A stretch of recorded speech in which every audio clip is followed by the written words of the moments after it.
Hello, ladies and gentlemen, and welcome back to another installment of Storytime with Jimmy. This is everyone's favorite short show on the internet, featuring longtime WWE referee Jimmy Korderas, sharing stories from his long and illustrious career. My name is Donnie Da Silva, and Jimmy, there's a story I've always wanted to hear more about, because I know that fans everywhere, especially following that episode of Dark Side of the Ring, there's fans everywhere that are familiar with the infamous plane ride from hell. But you have a different twist on the real plane ride from hell.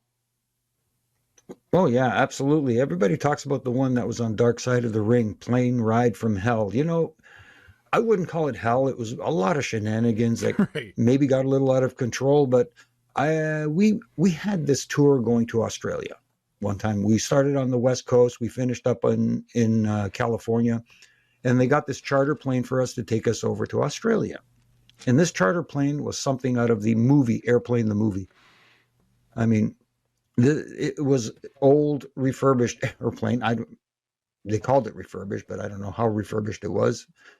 Anyway, because it was an older aircraft, it didn't have the range that some of the newer aircrafts had. So we had to stop and refuel twice on our way to Australia. I said Alaska because one of the stops was in Alaska. So for some reason, we flew up way north to refuel and then come down the Russian coast to refuel again in Russia before heading down to Australia. I didn't understand why we couldn't just go to somewhere like Hawaii and pop. But anyways, I have no idea why that was the flight path. But after we refueled in Alaska, we were heading down the Russian coast, and we were scheduled to stop. I believe the pronunciation is Petrolovsk, Russia. And we were scheduled to refuel there at a military base. So as we're coming in for a landing, the plane starts shaking violently. There's a huge snowstorm outside. And I mean, like, this was bad. I've been in some turbulence, but this was beyond turbulence. And as we're coming in, trying to land, next thing you know, the plane, ascends again, starts up and banks to the left, aborts the landing. And we're like, oh, what the hell's going on here? And as it circles around, it comes in for a second try. And the turbulence is just insane. Everybody's panicking on the plane. Big Show's seat snapped and fell back. It broke, landed in Brian Hebner's lap. Jesus. So Big Show's laying on top of Brian Hebner. He's screaming, get up. Show's saying, I can't, because he's strapped in and he's hanging on for dear life. Everybody else is looking at Ric Flair, because he'd actually been in a plane crash and wondering how he was going to react. And everyone's wondering, why is Rick naked? No, sorry. No, why is he not concerned? I mean, you know what I mean? I've been here before, Daddy. Yeah, he's probably going, this is nothing. You guys are panicking for nothing. But anyways, it aborts a landing a second time. Heads up, banks left again. And we're like, you got to be kidding me. So it comes in for a third attempt again, violently shaking. We finally hit the ground and we land, and we're looking outside. You can barely see outside. It's a blizzard like I've never seen before. So as we come to a stop, the door opens, Russian military come on the plane, full dress, rifles in hand. And they're like, everybody stay on plane, refuel, and you go. And we're thinking, we can't just hang here for a little bit, because it's like really, it was scary. It was very scary, but that wasn't the end of it. You know what I mean? This old plane, well, I found out later, Mike Sparks, who was one of the referees at the time, this plane was so old, it had a third seat in there for the navigator, which they refurbished it, so it only had two pilots. And these old guys, thank goodness for them, because they were, I guess, veterans. I still refer to them as Jack Lemmon and Walter Matthau. Sparky told us later, that was Mike Sparks' nickname, that as they were coming in for an approach, all three times, they were arguing over where the runway was. One was saying, I see the lights over there. And they're going, no, it's over here. And the other guy was going, no, those are the lights over there. And they couldn't see. And that's why they had to abort a landing twice. And thinking about it afterwards, I'm going, you got to be kidding me. And then we finally made it to Australia. And now we're on the far side. Where is Adelaide? Is on the further side, I believe, on the west coast of Australia, if I'm not mistaken. No, Perth. Mm-hmm. Perth. So now we have to come back across Australia and refuel. We had to stop, but we had some engine difficulties, so we had to land there, and a whole bunch of stuff was going on. Poor Justin Roberts, I don't know what the heck happened to him. As we were disembarking, we're all in the terminal, and that's why Adelaide was where we had to stop and repair the engine problems. He comes hobbling in. Apparently, he said something, and Chris Benoit took him down on the tarmac and ankle locked him to the point where he was actually crying. I mean, it was just a mess. But you talk about plane rides from hell. I'll take the shenanigans that go on any day. Yeah, because let's be honest, the thing that happened on Dark Side of the Ring, that's really the plane ride from a grade 9 boys' school. Like, like it was just sophomoric nonsense, stupidity, guys acting dumb. Mm-hmm.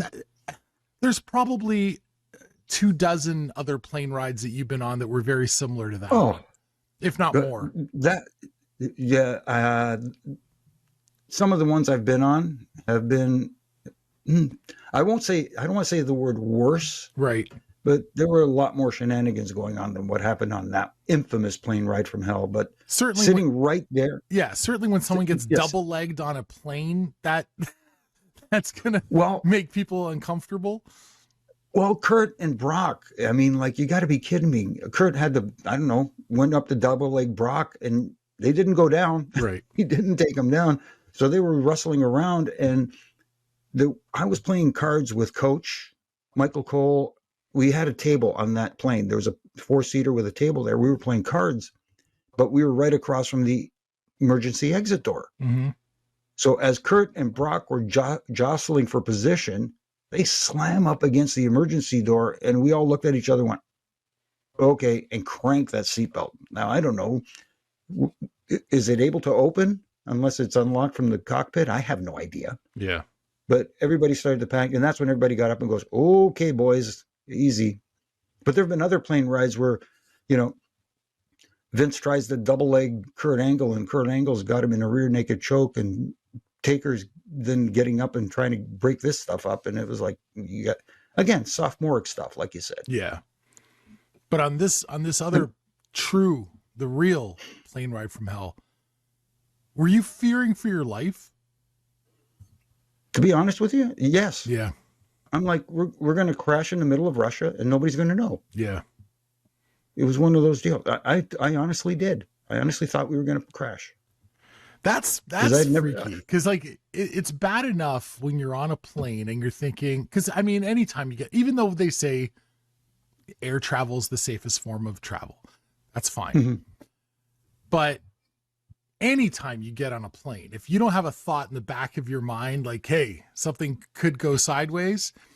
And then to me, the worst part about that is if something were to go sideways and you're in the middle of nowhere, they're not even going to find you. To me, that's even worse. That's terrifying. And then you're in a country like Russia. I mean, we have our, our preconceived notions of what the country is like. So can you imagine if it happens somewhere like there in the middle of nowhere near a military base? Mm-hmm. Yeah. I mean, I don't know. I know it's not related, but it reminds me of that story from years ago. Remember the U.S. Airways flight 1549 where the pilot got hit with birds and then he put it down in the river in New York. He landed in the Hudson. The Hudson. And, yes. And I actually just the other day watched that movie. I think it's on Netflix. And Tom Hanks plays the pilot. Great film if you haven't seen it. And I mean, when you look at the way that whole thing unfolded, it's like he put the plane down in the Hudson.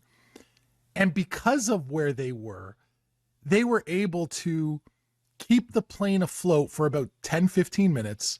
They were able to get all the passengers off. Not one person injured at all. You know, over 200 passengers and everyone basically without a scratch. Exactly. Yeah, that's a miracle, man. Had they been out in the middle of the ocean, forget it. Yeah. You know, like that's crazy when you think about that. And I mean, I don't have nearly as many air miles under my belt as you do. But anytime I get on a flight, those kinds of things go through my brain, boy. It's like, if things go sideways, I just hope we're in a location where we can get out of this. Not in the middle of Russia. It's funny that, you know. Right. But it's funny that you said that because, you know, you fly so much and, you know, you have those thoughts at times, but you almost become numb to it after a while. It's almost like you're on autopilot going through security, going, you know, baggage claim and all that sort of stuff. And then something like this happens. Like one more time, if I got a second here, another time we were coming in for a landing in Switzerland, over again in Europe. And as we were coming in, again, the plane started ascending and banked left. And I was sitting next to Mickey Henson. He was by the window and he's going, Jimmy, look. And as we're banking left, another plane was banking right, going up. So as we were coming in, it looked like there was a confusion because the plane was taking off from the same runway we were supposed to land on. Absolutely insane. The real plane ride from hell, ladies and gentlemen. Jimmy, I really appreciate that insight. I'm sure there's some other plane rides that we can share with the audience at a future date. Because like I said, the one that got featured on Dark Side of the Ring, infamous for many reasons, but definitely not unique. No, that was just the tip of the iceberg. That is Jimmy Korderas. I'm Donnie DeSilva. This has been another installment of Storytime with Jimmy. If there's a story that you'd like to hear about or a particular individual you'd like to hear a story about, email us questions@hugepopradio.com.